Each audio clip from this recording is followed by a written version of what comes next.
अस्सलाम वालेकुम मुअज़्ज़िज़ नाज़रीन इकराम, आप देख रहे हैं मेरा फेसबुक और यूट्यूब चैनल।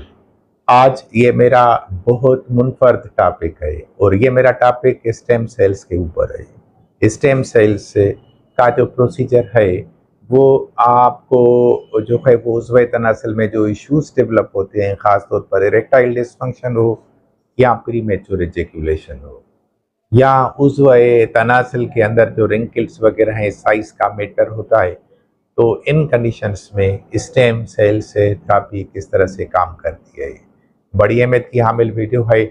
उस हवाले से इस मेरी वीडियो को अव्वल से आखिर तक ज़रूर देखिएगा और अगर ये मेरी वीडियो आपको पसंद आए तो आपसे गुजारिश है कि आप मेरे इस यूट्यूब चैनल को सब्सक्राइब करें, बेल आइकन के बटन को प्रेस करें ताकि हर नई आने वाली वीडियो का नोटिफिकेशन आपको फिलफोर दस्तयाब हो जाए। स्टेम सेल्स जो हैं ये स्पेसिफिक सेल्स होते हैं और ये स्पेसिफिक सेल्स जो हैं हम कभी बोन मेरो यानी कि स्पाइनल कार्ड जो है वो वहाँ से निकालते हैं, कभी इन सेल्स को अम्बिलिकल कार्ड से निकालने की कोशिश करते हैं या कभी जो है वो ये स्टेम सेल्स हम ब्लड से भी लेते हैं।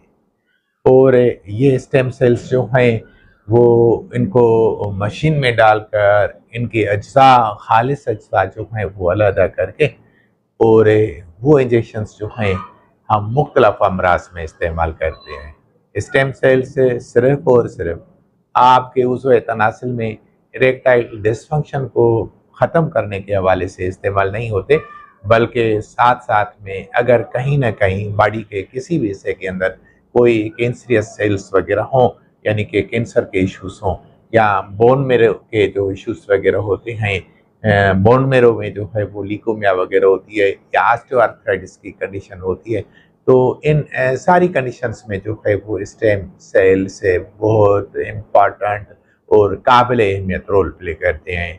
स्टेम सेल्स से जो है वो रिपेयर का काम करते हैं, स्टेम सेल्स जो हैं वो रीजनरेशन का काम करते हैं और स्टेम सेल्स जो हैं वो रीग्रोथ का काम करते हैं। आज का हमारा टॉपिक जो है वो उज़्वे तनासल के ऊपर है। तो स्टेम सेल से उज़्वे तनासल की तरफ जब इंजेक्ट होते हैं तो उज़्वे तनासल के ऊपर इनके कितने अच्छे असरात डेवलप हो सकते हैं। तो उसी हवाले से डिस्कशन है कि जब हम स्टेम सेल्स से ख़ास तौर पर आसान स्टेम सेल्स जो निकालने का तरीका होता है, जिसमें पेशेंट को भी किसी दिक्कत, किसी कॉम्प्लिकेशन वगैरह का सामना करना नहीं पड़े, तो वो आसान तरीका है ब्लड से। ब्लड से जो हम स्टेम सेल से निकालते हैं तो वो स्टेम सेल्स जो हैं वो निकाल कर वो हम उज़्वे तनासल के ऊपर जो है वो इंजेक्ट करते हैं। तो वो स्टेम सेल से उज़्वे तनासल को सुन करके लोकल एनेस्थेसिया कोई क्रीम वगैरह हो या इंजेक्टेबल फार्म हो वो लगाकर उसके बाद वो इंजेक्शंस जो हैं वो हम उज़्वे तनासल पे लगाते हैं। तो उन इंजेक्शंस की वजह से जो है वो आपके उज़्वे तनासल के अंदर जान आ जाती है। उज़्वे तनासल में अगर श्रिंकेज वगैरह हो तो वो श्रिंकेज ख़त्म हो जाती है। उज़्वे तनासल के अंदर अगर ब्लड की सर्कुलेशन कम हो तो ब्लड की सर्कुलेशन जो है वो डेवलप हो जाती है और उज़्वे तनासल का जो वेस्कुलर सिस्टम हो उसको श्रिंकेज है, उसमें स्ट्रक्चर वगैरह बन गया है, उसमें जो है वो काफ़ी हद तक जो है वो माइक्रो वेसल्स जो हैं वो ब्लॉक हो गई हैं। तो उनको स्टेम सेल्स जो हैं वो खोलते हैं और स्टेम सेल्स का एक अहम किरदार जो होता है वो अगर आपको आर्टीरियल इनसफिशिएंसी हो, यानी कि उज़्वे तनासल के अंदर खून आता ही नहीं है, उज़्वा जो है वो सख्ती पकड़ने के काबिल नहीं होता, उज़्वा ढीला ढाला सा होता है और बंदा जो है वो दुखूल करने के काबिल नहीं होता, तो ये कंडीशंस जो हैं आर्टीरियल इनसफिशिएंसी की होती हैं। तो बायलैटरल आर्टीरियल इनसफिशिएंसी हो या यूनिलैटरल आर्टीरियल इनसफिशिएंसी हो, यानी कि दो आर्टरीज होती हैं जिसमें राइट जो है वो आर्टरी होती है जिसको जो है वो राइट केवरनोजा कहा जाता है, लेफ्ट आर्टरी होती है जिसको लेफ्ट केवरनोजा कहा जाता है।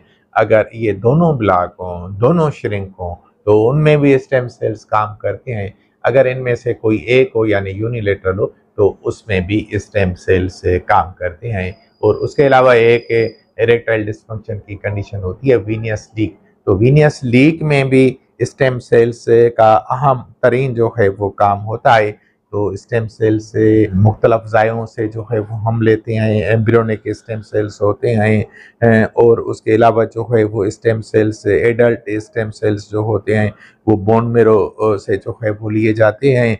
और उसके अलावा जो है वो IPSCs यानी कि जिसको इंड्यूस्ड प्लूरिपोटेंट स्टेम सेल्स कहा जाता है, तो ये स्टेम सेल्स भी होते हैं। बहरहाल किसी भी तरीके से स्टेम सेल्स हासिल करके वो उज़वे तनासुल के अंदर लगाए जाते हैं तो उनके रिजल्ट से बहुत अच्छे और ज़बरदस्त मिल सकते हैं। इंशाअल्लाह ताला दूसरी वीडियो में किसी दूसरे टॉपिक के साथ हाज़िर हो जाएंगे। अल्लाह ताला आपका हामी और नासिर हो। अस्सलाम वालेकुम।